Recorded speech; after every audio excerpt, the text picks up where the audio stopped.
Hello everyone, welcome to Medrec. আশা করি তোমরা সবাই ভালো আছো, সুস্থ আছো। আজকের এই ভিডিওটি খুবই গুরুত্বপূর্ণ হতে যাচ্ছে যারা নার্সিং স্টুডেন্ট এবং মেডিকেল স্টুডেন্ট। আজকে আমরা আলোচনা করব ইনজেকশন দেওয়ার 4টি গুরুত্বপূর্ণ পদ্ধতি নিয়ে, যেগুলি হচ্ছে আইএম বা ইন্ট্রামাসকুলার, আইভি বা ইন্ট্রাভেনাস, এসসি বা সাবকিউটেনিয়াস এবং আইডি বা ইন্ট্রাডার্মাল নিয়ে। এগুলি প্রত্যেকটি নার্সিং স্টুডেন্ট এবং মেডিকেল স্টুডেন্টদের জন্য জানা খুবই গুরুত্বপূর্ণ। এখন আমরা জানব ইন্ট্রামাসকুলার ইনজেকশন কি এবং এটি দেওয়ার কি কি টেকনিক্স আছে এবং এটি কোথায় ইউজড হয়।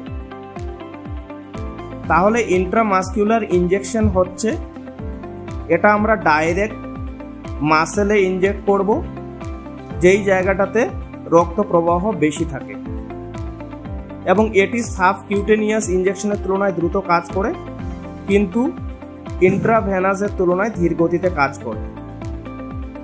এটি দেওয়ার টেকনিক্স হচ্ছে, আমরা প্রথমে স্কিনটাকে স্ট্রেচ করব, তারপর নিডলটাকে 90 ডিগ্রি অ্যাঙ্গেল করে পুশ করব।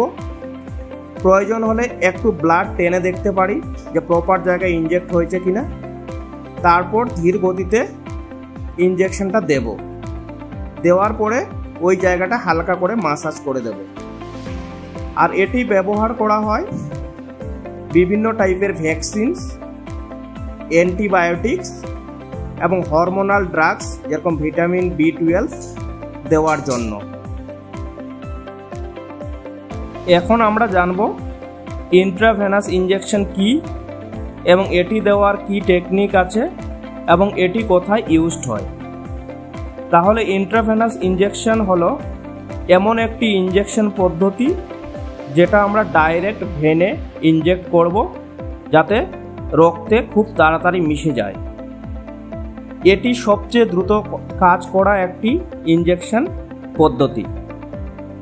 এটি দেওয়ার টেকনিক হচ্ছে, প্রথমে আমরা টুর্নিকেট দিয়ে ভেন চিহ্নিত করব, তারপর অ্যালকোহল দিয়ে ওই জায়গাটাকে আমরা ভালো করে পরিষ্কার করে নেব।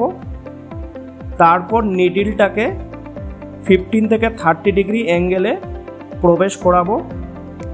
তারপর চেক করব ব্লাড ফ্ল্যাশব্যাক হচ্ছে কিনা।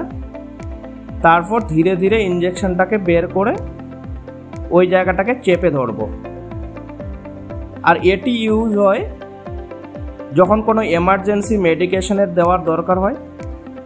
তারপর আইভি ফ্লুইডস, কেমোথেরাপি এবং ব্লাড ট্রান্সফিউশনের সময় এই পদ্ধতি ব্যবহার করা হয়।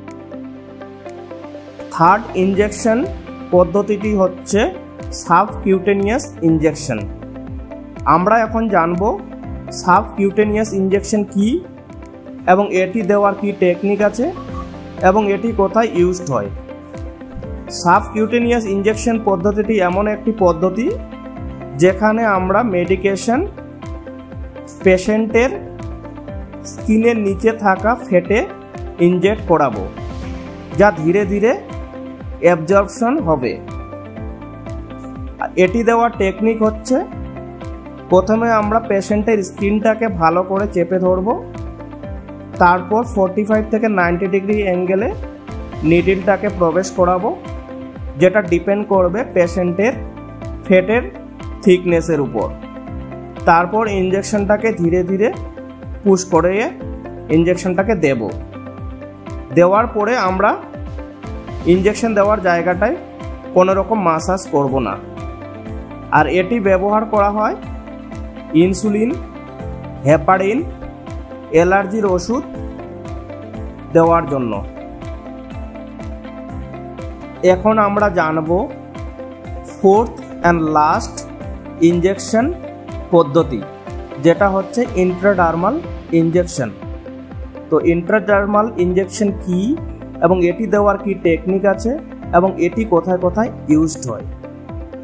ইন্ট্রাডার্মাল ইনজেকশন হচ্ছে অল্প পরিমাণ ওষুধ স্কিনের মাঝের স্তর ডার্মিসে প্রবেশ করানো হয় এবং এটি সাধারণত পরীক্ষামূলক উদ্দেশ্যে ব্যবহৃত হয়।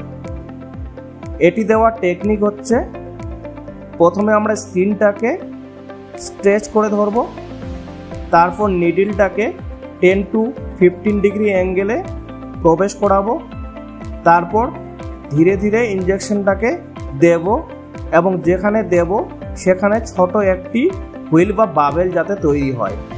তারপর ওই জায়গাটাকে কোনো রকম মাসাজ করব না। আর এটি ইউজড হয় টিবি পরীক্ষা, অ্যালার্জি টেস্টিং এবং এখন আমরা জানব কিছু জেনারেল সেফটি টিপস যেগুলো আমাদের ডেইলি বেসিস ফলো করতে হবে। যেরকম আমাদের সব সময় ইঞ্জেকশন দেওয়ার পূর্বে গ্লাভস পরতে হবে, স্টেরাইল সিরিঞ্জ এবং নিডলস ব্যবহার করতে হবে, ইঞ্জেকশনের প্লেস ভালো করে পরিষ্কার করতে হবে, ওষুধের নাম এবং ডোজ আমাদের চিহ্নিত করতে হবে এবং ইঞ্জেকশন দেওয়ার ব্যবহৃত জিনিসপত্র আমাদের সার্ফ কন্টেনারে ফেলতে হবে। আজকের এই ভিডিওটিতে আপনি ইন্ট্রামাসকুলার, ইন্ট্রাভেনাস, সাবকিউটেনিয়াস এবং ইন্ট্রাডার্মাল ইঞ্জেকশন সম্পর্কে সম্পূর্ণ ও পরিষ্কার ধারণা পেয়ে গেছেন। এই স্কিলগুলো হসপিটাল, ক্লিনিক এবং এমার্জেন্সি পরিস্থিতিতে অত্যন্ত কার্যকর। আমাদের এই ভিডিওটি যদি ভালো লেগে থাকে তাহলে লাইক করুন, শেয়ার করুন এবং আমাদের মেডিট্র্যাক চ্যানেলটিকে সাবস্ক্রাইব করতে ভুলবেন না। সবাই ভালো থাকবেন, সুস্থ থাকবেন।